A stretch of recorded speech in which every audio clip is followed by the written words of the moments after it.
The following announcement has been paid for by the New World Order. They ain't win Christmas!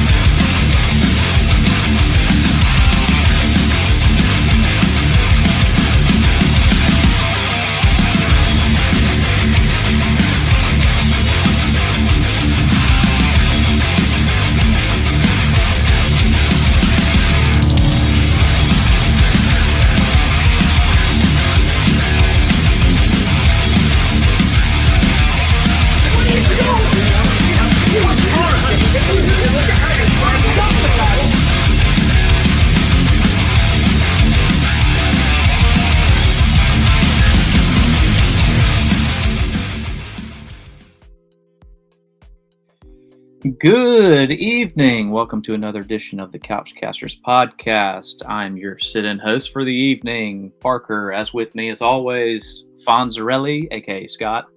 Hunter may be joining us later. Sorry, Jeff will not make it tonight. Condolences. I guess he is still trying to recover from the atrocity that happened this weekend. Just kidding. No. Wow, what a weekend of college football. Full of upsets. Really heartbreaking for us Bama Nation out there. I know there's a lot of frustration, a lot of anger. We'll get into that. Again, thanks everybody for joining in here tonight. Remember, we're a part of the Way Offsides Network, so they're on Thursdays, so make sure to tune in Thursday night at 8 o'clock Central on that. But we'll just dive into it. Scott, you were actually at the game. I was at the game, yes. So you got the bird's eye. Very depressing. It was about 80-20 Bama fans, and we got pushed around the field for 3.5 hours. Offense looked pretty good for the 6 minutes they had the ball, felt like. But, my God, depressing. Very depressing. That's pretty much all I have to say about how I felt. But, the writing's on the wall. We know exactly what went wrong and what needs to be fixed. So I'm sure we'll get into all that. But I'm just ready to move on. I'm over it. Let's prepare for South Carolina this week. And hopefully in 2 weeks we beat Tennessee and we can forget about it. I agree. I mean, we've had it. I guess this will be the second day simmering on it. I was trying to hold out hope for the defense. There are some glaring issues, and I don't know if they can be corrected or will be corrected. Obviously, it's still a long season. We're only about halfway through with it. A lot can happen, but I mean, in the last 6 quarters of play, we've given up 62 points. That's not winning football. You can't stop. They couldn't stop a nosebleed. Could not get a stop in the fourth quarter Saturday, and I mean, it showed. Especially when we had, I think, Bama got it back within 5, and there was 4 minutes left on the clock. Plenty of time.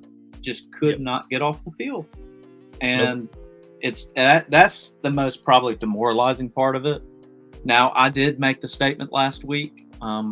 We could go back and look back at that episode if we'd like, that this is not the Vanderbilt that you would normally see. Now, I did make the statement that we would have pulled away late, I think, putting up about 30-something points. I said something like that. I think everyone did, yeah. I mean. But and normally, and you made the right point about the offense. Normally, we'd be on this show and we'd be criticizing Milroe or something like that, even with his fumble and the interception, which was batted up in the air. He still played a great game, in my opinion. Mm-hmm. Missed a couple throws, but he and the rest of the offense just didn't have any time. No time to do anything. I mean, Vanderbilt had the ball for 42 minutes. 42 plus. I mean, we had the ball for a quarter of the game, and they just wore us out. Exactly. To be honest, a lot of people were saying, feels like this is when Alabama's just going to open it up and take over. Our defense was gassed visibly. They made some adjustments. Womack said going into the second half. It seemed to sort of translate for maybe a drive or two. But my God, especially the boys up front, they were just done. They were done late in that game. That's the scary thing about it is everybody was talking about, the young secondary, the inexperience in the secondary. The front seven, as you said, they were gassed. But even in the first half, it was just getting blown off the ball, getting hit right in the mouth. And credit to Vanderbilt, I'm not going to take anything away from their game planning. They came in with a plan, and they executed it to perfection. Scott and I were briefly talking about, that the quarterback, I saw him play last year with New Mexico State. The guy's no slouch. I said he was pretty good. He is. He's gritty. He is gritty. And I didn't realize that a bunch of the staff from New Mexico State had actually come over as well. So that offense, I hope we don't play that any again this year because that was not fun. That was not fun to watch at all. But I digress. That's one of the issues. The defense didn't play well, couldn't get off the field. We've talked about a lot of the issues on some of the emotional things that were done. I think everybody knows who we're referring to. We won't talk about it really anymore. Hence what I just said. Last name. There you go. I get it, and he apologized for it. I don't think he really had a choice in the apology. So you can write that up. I know some people will be like, well, he's had enough. People have ridiculed him enough. And I'm like, okay, that's fine. But now we're in an era where you get to receive that criticism. You are a semi-professional / professional player, and you're playing for the University of Alabama, which I expect you to have play to the highest standard. There's a reason why it's called the standard. If it was a third or fourth string guy doing that, I would have been like, okay, well, they'll deal with that. This is a 2-time captain. And I get it. He was pissed. He didn't have a good game. And I get it letting Vanderbilt beat you, but you have got to have more composure than that. Yep. And I know some people are going to have their own opinions about him. Like Scott said, we'll move on from it. But I will say one more thing to the people out there saying, well, Coach Saban would have never allowed that to happen. Well, it happened more times than y'all realize. Tony Brown had some issues. Burton had issues. Ronnie Harrison and Reuben Foster in the 16 sideline when we were just beating the crap out of USC. They were fighting their own teammates. And then the one guy, I can't even remember him. I think we kicked him off. Mekhi Brown or something. Yeah, I wanted to fight one of the coaches. Okay, so it did happen, people. It did happen. But as I've said time and time again, stop comparing the man to Saban. Saban's retired. He's not coaching again. Get over it. Yep. This is it. This is a new time. Team. So I'm about sick of that, hearing that dadgum statement. I really am. No, I am too. I think it's easy to harp on the coaching staff right now because it is a lot different. I think the attitude's a lot different. I noticed, especially during warm-ups, the team seemed a lot looser, competitive, focused. I'm not saying they were just messing around, not preparing, not getting their mental ready, but they just seemed looser. It's a different team. It's a different culture. DeBoer's built this culture everywhere he's been. I think right now it's important for the fan base to get behind the team. Instead of, I've seen so much negativity, and it's easy. We're the punching bag of college football this week. It's just how it's going to be, but regardless, I just think people need to give DeBoer a chance and give Womack a chance to make these changes. It was very evident that he put the defense in a horrible situation to win that game Saturday, especially early on. They were not prepared. The game plan was not going to work. Which I feel bad for Womack, honestly, because I think he's a better coach than that. I think I said it Saturday or Sunday to you guys. He got. DeBoer got. Mm-hmm. Womack got. And, what frustrated me the most was seeing these defensive linemen and our linebackers in particular just all over the place. Like there was not a play call where they were going to succeed. They have 2 on-ball tight ends, so there's 7 guys on the line of scrimmage, and they're just running halfback dives. Mm-hmm. They're running a fullback dive that I have not seen in probably 8 years. They ran out of the pistol, which that whole offense was just like a pistol spread with I don't know, it was something else, but they ran a fullback. I mean, they were chipping our guys right off the line. Like it's easy to say Tim Keenan or whoever didn't have much of an impact, but the dudes were getting mauled by 2 guys, and that Vandy line is big and physical. These guys they brought in the transfer portal are legit. Their whole line is pretty much transfers, and they're an SEC offensive line. They're not Georgia or Alabama offensive line, but they're a legitimate defensive line or offensive line. I'm sorry. And, we saw that Saturday. They mauled us, and their game plan worked. I mean, I don't know why we weren't running blitzes, assignment football, man-to-man coverage. Their process was very clear. First and second down, we're going to run the ball. We're going to eat some clock. We're going to have a 3rd and 4 because they have 6 guys in the box. We're going to have a 3rd and 4 because we're going to get to the second level, and they're going to have to make a play. We didn't challenge Diego Pavia nearly enough early on, and especially that after we scored, after the pick 6, right after we scored, that drive was just miserable. I mean, we shot ourselves in the foot 3 or 4 times and extended that drive. We gave them those points. And honestly, that's when I felt like this was going to be a long day and we were going to have to fight to win. But anyway, there was a couple blaming the coaches more than the players is what I'm at. Oh yeah. They did not put the team in the best position to win. So yeah.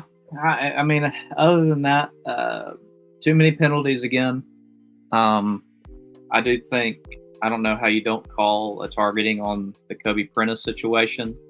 But go back again to, we talked about Malachi. I saw there was one he should have been flagged on about shoving the guy's head into the ground. So maybe you can call that a makeup call. I don't like either one of them. I think both should have been called, and that's coming from a Bama as well. But yeah, too many penalties again. Time of possessions where we got just absolutely mauled in, and end result was Vandy came out with a win. So that's that. Yep. What frustrates me is we're not getting. I can deal with a false start or a hold. These things happen. Sometimes they get called, sometimes they don't. But the illegal numbering, like, how do we have 2 number 2s on the field? How do you let that happen? Vandy has all the momentum right now. About to get the ball back and because of that. Yeah, that was because of that. And you have your best skill player on the field returning the punt, who's wearing number 2. It just, stuff like that frustrates me. I don't think the moment's too big for Kalen DeBoer or the coaching staff, but that is something that they should notice right away. And they didn't. There's a lot of little things in this game that didn't go our way. We could have prevented a lot of it. It's disappointing, but. Or especially, you say little things. Hollywood, Ryan Williams, we talk about a big game for him. He had another good game, but, one crucial bobble on a 3rd down. You gotta bring that in, buddy. But you know what? I mean, he's had great games and he is phenomenal. but you got to bring that in. That cost us. So I mean, it was a team loss. There was no single player who cost this game. So there's that. Just got beat. Just got beat. Square. They were the better team. So that's that. But we move on. We move on to this week. We play the South Carolina Gamecocks at home. Well, I think it's an 11 a.m. game. Is that right? Yep. So everybody knows my feelings on 11 a.m. games. It's hard to get up for those. I think this one will be a little different just because of everything that happened this past weekend. Or we could be back here next week and I'd be eating crow again, and we could be really looking bad. But I do not think that will happen this time. I think they will be prepared, and they will. I'm just not sold on Beamer ball. I'm really not. I mean, Beamer ball. I mean, everybody talks about. I think they put up 3 points against Ole Miss. Was that right? I hear something like that.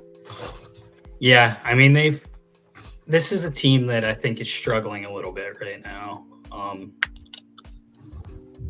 Obviously, the big win against Kentucky early on, but LSU they lost in heartbreaking fashion. I think they had a cupcake game mixed in, and obviously, they got wiped by Ole Miss. Mm-hmm. But this is another situation very similar to Vandy, where they have some players that can make some plays, and I don't think they're going to be running the 1947 offense that we saw Saturday that kicked our ass, quite frankly, but we still better bring it. I mean, they got some players in the right places. They have a good edge rusher. Like you said, running quarterback, Robbie Ashford. So is he the starter now for them? Not the Yeah, other I think guy? Sellers is out for the year. Oh, he got hurt. Bad young. Mm-hmm. Hello. He was having a decent year. Up till then. Now, but we know what Robbie Ashford is really good at. He's really good at running. But guess what? He the last time he was actually a quote unquote starter for a team. I guess that was Auburn, and was that the overtime game that we went 10-10, and then it was Bryce Young and everybody. Mm-hmm. He ran all over us then too. So I don't know. With college football now, it is so hard to make a judgment. Anybody can lose on any given day. I mean, I know we're moving on, but they're moving on from this past weekend, but there were some mighty upsets. Washington taking down Michigan, Minnesota taking down USC, Arkansas taking down Tennessee, Texas A&M beating Missouri beating on paper is an upset. I think we all knew how that game was going to go. But Yes, I'm with you. I think they are very similarly ranked. I think they should have been. I really thought for a long time Missouri was kind of in that 20 range. I thought A&M was kind of in that 20 range. I think they'll both end up 9-3 and 8-4, or 8-4. But my God, I don't know if you guys watched that game. Oof. yeah, it was tough. Quite the indictment on Missouri. I'll say that. Then we had, I think, did SMU took down Louisville this weekend too as well. I mean, SMU's been upsetting teams every week. I think they're top 3 team in that conference, to be honest. I mean, they can put points on just about anyone. It was really sad towards the end of that game because Mizzou just stopped even going for it. They just took the field goal. It's it didn't mean anything. It was that. Yeah, that was crazy. They just conceded. Yeah. I mean, that was a beatdown through and through. Kind of depressing, if I'm being honest. I don't like watching games like that with 2 good teams, but my God, I mean, I don't know if Missouri recovers from it. Something like that's brutal. Yeah, I mean, props to Mizzou. I mean, they've kind of grown these past few years to an actually comparable SEC team, but I knew with their schedule that they were benefiting heavily up to this point. So, Well, if you look back, you talk about, they're being pretty formidable now, or at least respectable, right? About Mizzou. When they first came over, if I'm not mistaken, they were back to back East champs. Yep. And I mean, they were no slouch. Now, even last season, they were one of the better SEC teams. I mean, at least records wise, Yep. It was a down year for the SEC, but they were the ones that kind of stepped up to the plate. So that's just one of the things you'll see nowadays. We'll have our days where we talk about the positives of this era of college football, and then there'll be days where we just gripe and moan till the sun comes back up. It's all, I don't know. Transfer portal, NIL, it's my opinion of it changes weekly. So, when you hear about the Jaheim Otis news today, he's going to redshirt, decide to enter the transfer portal. My opinion is the same as, Scott and I were talking about it earlier.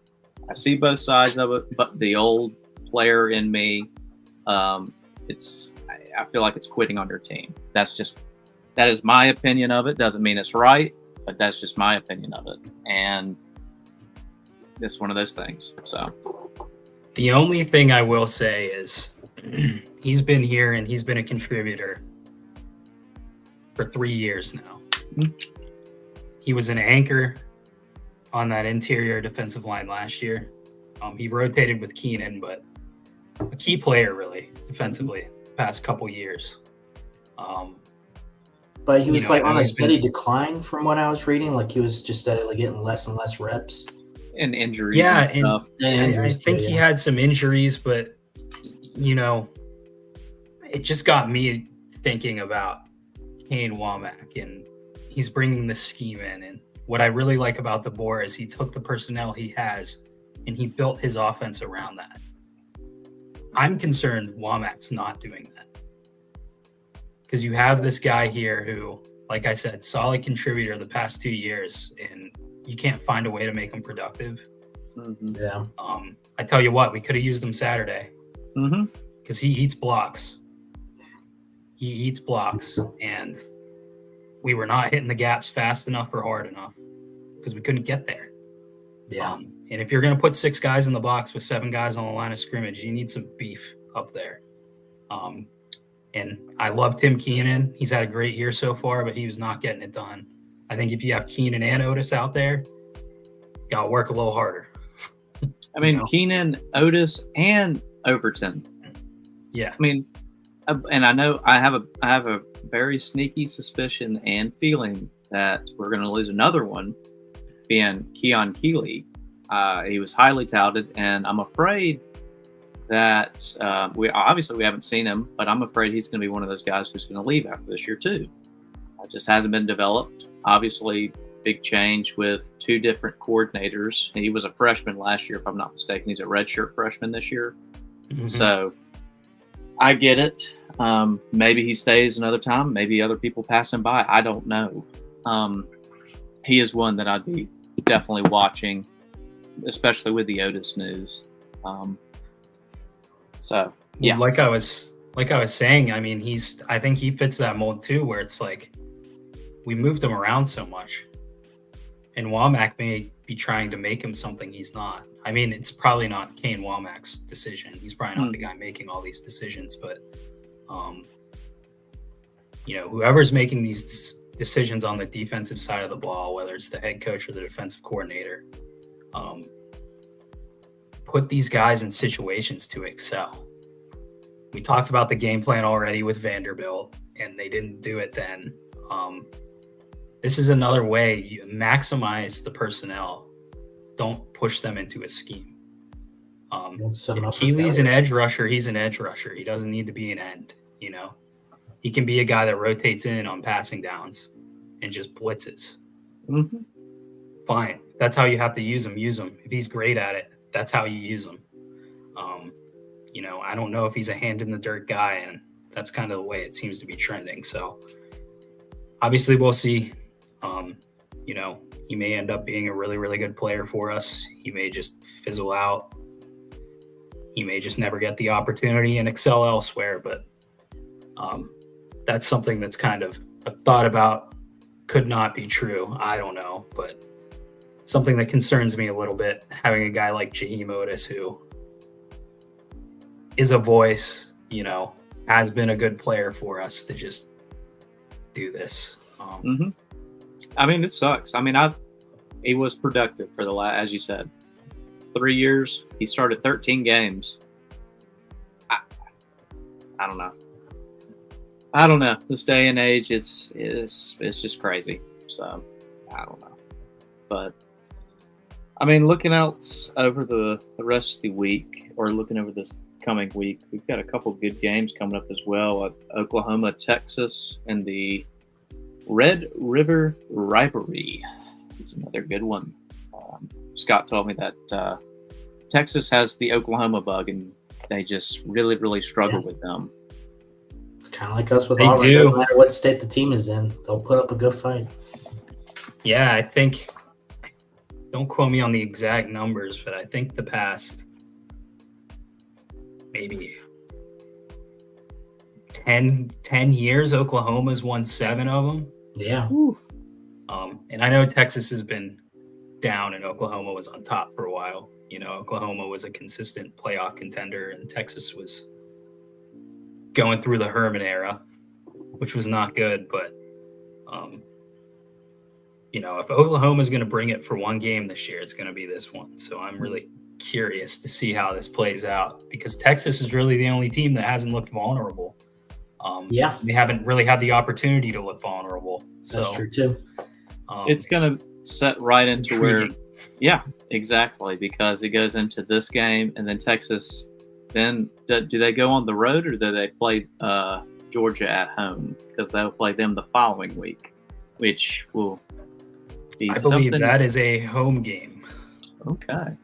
So the Dogs of Georgia got to go to the Longhorns. That'll be prime television out there for everybody. But I'll tell you, one of my favorite teams to watch this year, and Scott will love this because we went there a little earlier, is Pitt. Eli Holstein. Pittsburgh. Eli Holstein. They're making some noise this year.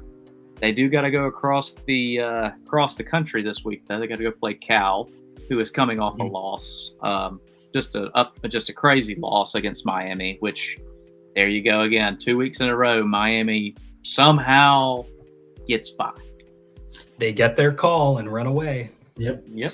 How it's been, right or wrong, I don't know, but justifying their whole conference. Yes, the ACC is a mess. It is a mess. And I really hope Pittsburgh is the team to knock them off. Yeah, I'm all That'll for be it. awesome. And Holstein, we trust because that guy's a baller.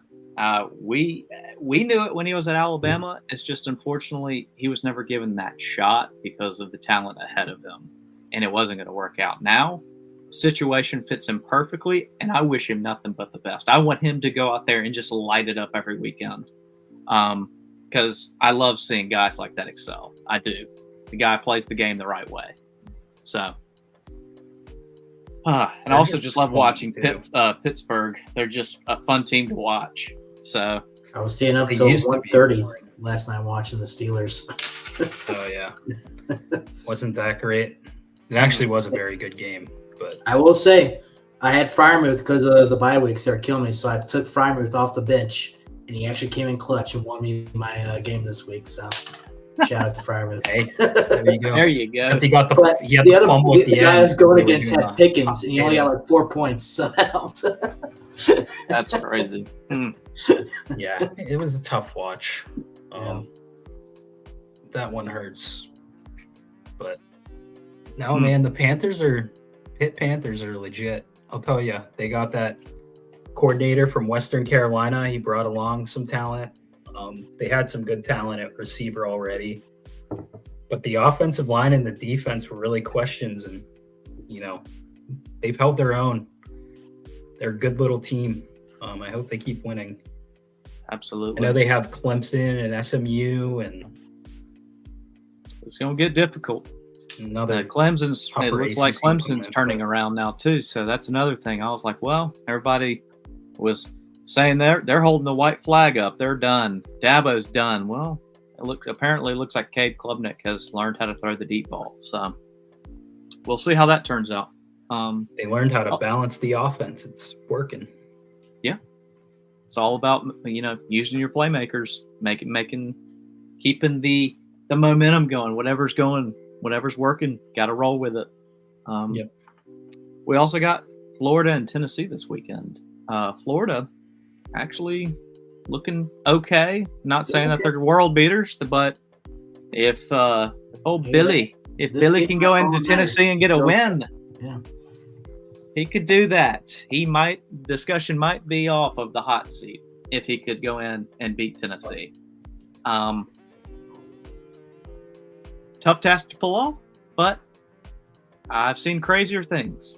Who does A&M play this weekend?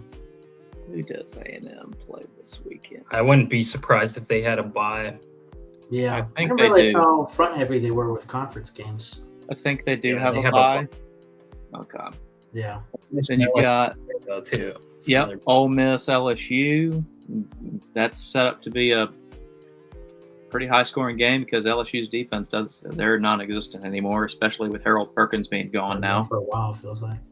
Ohio State, Oregon, another big ticket game. Ohio State's got to travel out to Eugene and play in Autzen Stadium. That's going to be a very interesting environment. I will say Dylan Gabriel has his work cut out for him against Ohio State because I'm be honest, Ohio State they paid the money and their team is looking pretty dominant so far. Yeah, I'll leave it at that. That's the one place the one position I think Oregon has the edge. At quarterback, yeah, because I think just like you said with Dylan Gabriel, Will Howard is going to have to make some plays Saturday. Mm-hmm. Yep.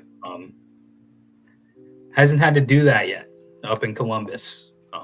He had a good little career at Kansas State. I'm not discounting that, but this is going to be a crazy environment. Two of the best teams in the country. I'm interested to see if he rises to the occasion. He tore up Iowa Saturday, for what that's worth. From what I understand, he looked really good. But he's got a lot of different playmakers. A good football game. A lot of different playmakers at Ohio State than Kansas State, I can tell you that. But yep.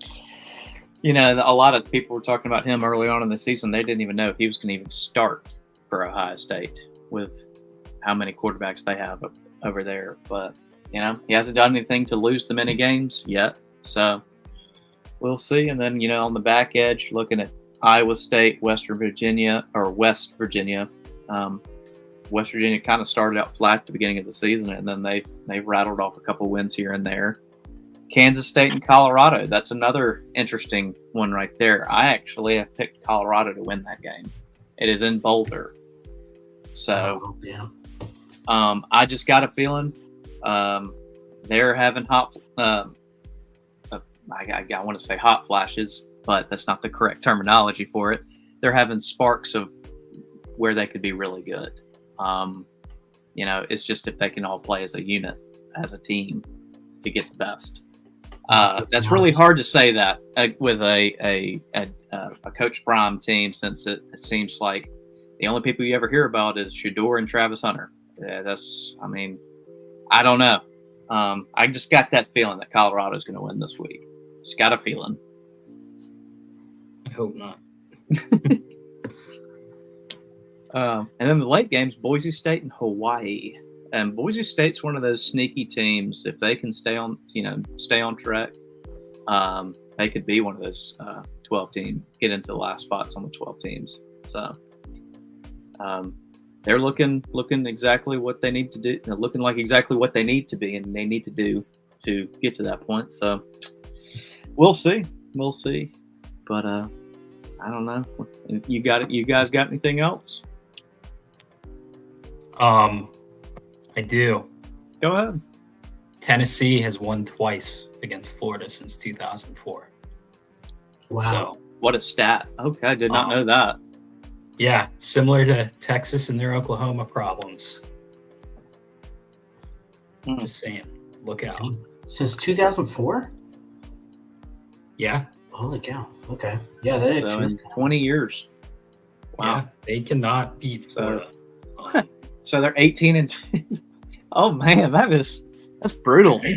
But I guess that's kind of like us in Tennessee. I'm throwing it out there. It's very similar to the Texas-Oklahoma situation, but worse. I might be glued to that game. I think it'll be much more challenging than people probably think. But talking about the Florida Tennessee game. Mm-hmm. Gotcha.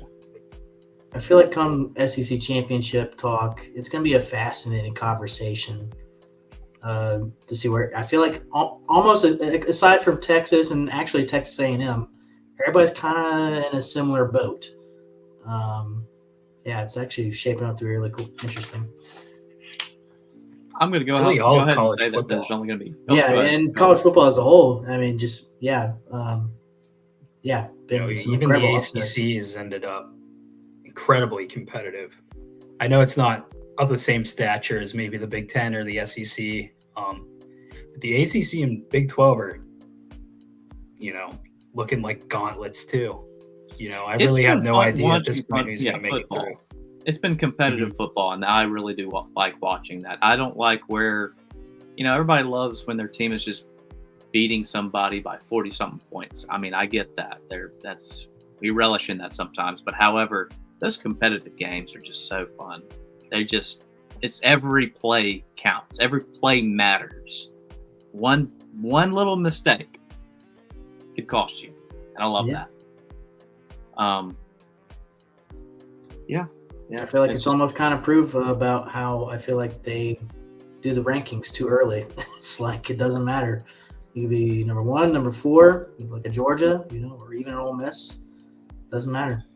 I heard somewhere on a talk show today, they were like, why don't they just do away with the rankings? Just do away with the rankings. Because we talk about we'll do away with the rankings and only do the CFP. Get done with the AP. Get rid of all the other stuff until October. Exactly. Like that's all, because it's all talking points. It's exactly what we're doing right here. Oh, it's 2 verse 3. Oh, it's 1 verse 8. It's all talking points. It's to get people to pay attention. And, at the end of the day, 2 point, it doesn't matter. You never know. You don't know who's going to be the top 12 teams, the top 8 teams until October. And even then, something could happen. So almost have to remove some of the stigmas behind some of these schools. Like they can still play football now. It's like, oh yeah. I mean, even the top 4. I mean, when it was a 4-team playoff, every single year that field was not determined until conference championship week. Exactly. TCU and Baylor, those couple years were almost certain locks, and neither of them made it. Alabama was dead and gone a couple times and got right in there at 4. There's, multiple examples of it, but same thing this year, especially with the conferences. There's going to be a lot of crazy things that happen in the next month or two that really where the stars aligned and perfectly slide in somehow. Like that one year with us. 17. But it worked for Ohio State in the original in the inception year, 2014. Yeah, I'll never forget. We all had the conversation. Well, if this happens and this happens and this happens, we'll get in. And it actually happened. That was nuts.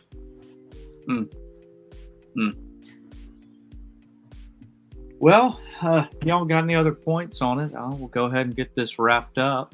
Well, for those who tuned in tonight and those who see it down the road on demand, we're on YouTube, we're on Facebook, Twitter, so on and so forth.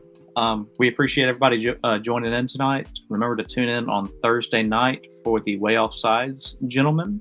They'll go out at 8 o'clock Central Standard Time. But if nobody else has got anything else to say, I will bid us adieu and roll tide, gentlemen. Roll tide. Roll tide.